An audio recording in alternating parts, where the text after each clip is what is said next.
My Papaw had one rule: never acknowledge my Memaw. This is from the No Sleep subreddit by user garden_lad.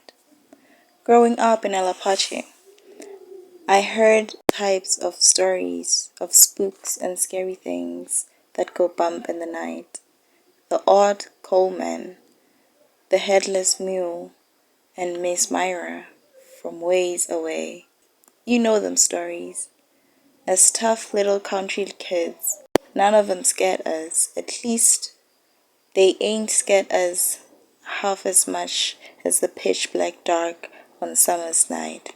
That is, none except Memaw. Papa never told us kids why. He just told us not to mention her. Us grandkids, it was kindly strange because Memaw was always part of our lives. He must have been married to the woman since God knows when. Memaw put out our church clothes on Sundays. She made us kids breakfast every time we stayed over too, and it was always our favorites. But none of us were allowed to acknowledge her.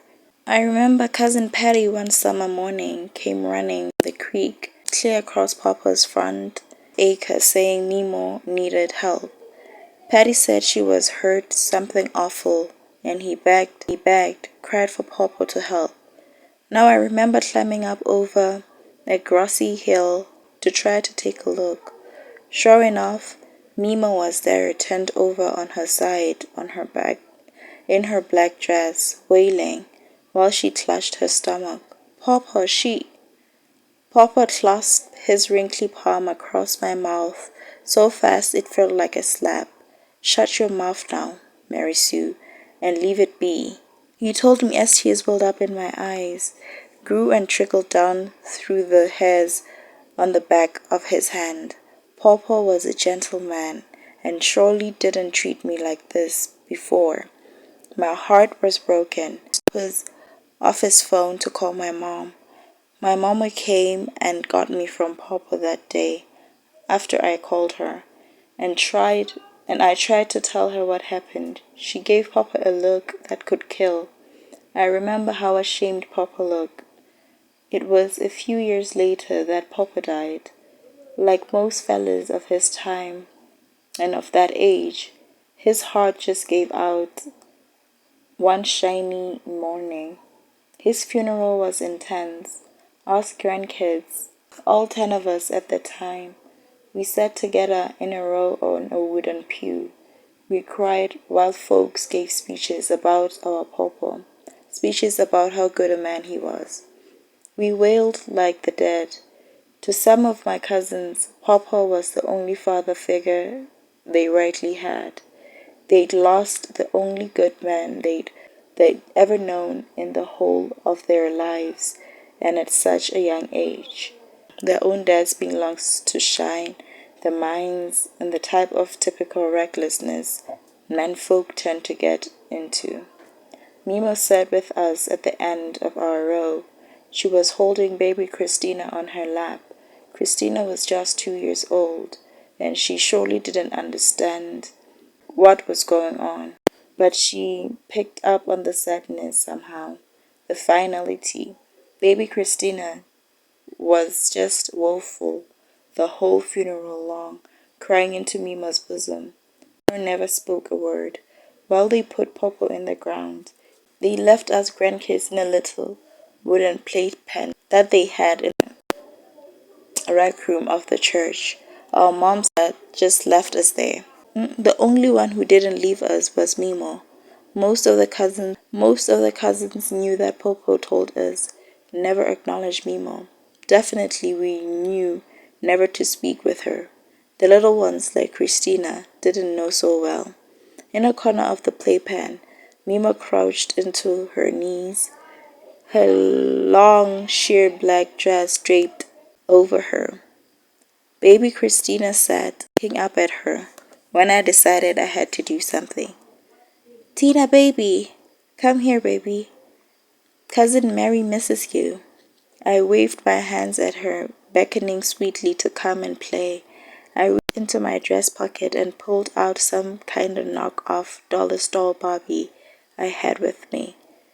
I shown her the little blonde doll and waved at her. Baby Christina's eyes lit up with wonder, and she started wobbling her way across the rug to me. Memaw lifted her head, which was covered in what looked like a wedding veil, only black as coal. Her head angled to me and struck me with a cold sensation of fear like I'd never felt before. Come play Barbie, Tina. I waggled the toy towards baby Christina once more. Come on, you can pick up her pretty dress, baby. Something inside me told me I had to get baby Christina away from Memaw in the moment. Baby Christina kept whelping and wobbling to and fro, getting closer.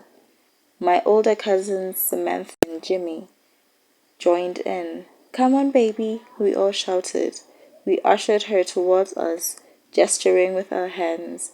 It was then that Memaw stood, only she was too tall. Her veiled head and neck were so high they bent across the ceiling. She got so close, baby Christina, that is. She had one hand on my knockoff Barbie when Memaw peeled her back. Baby Christina cried something mighty, like nothing I'd ever had before or since. Memaw had her now, clutching in her two long arms. Behind Memaw's veil, her cold white dead eyes bore holes into me, and I think into all my cousins. Memaw turned with baby Christina tucked under one arm and slid open a window with ease. Memaw put one leg through and then the other, and within moments she was gone. When the police came, they asked us all sorts of questions about what happened. Us grandbabies tried to tell them about Memaw taking our baby cousin away. The only thing was there was no Memaw. At least there was no Memaw that any of our parents claimed to know. No one at Papa's funeral that day had fit her description. It wasn't until a few years ago that my mother admitted to me that she was adopted by Papaw.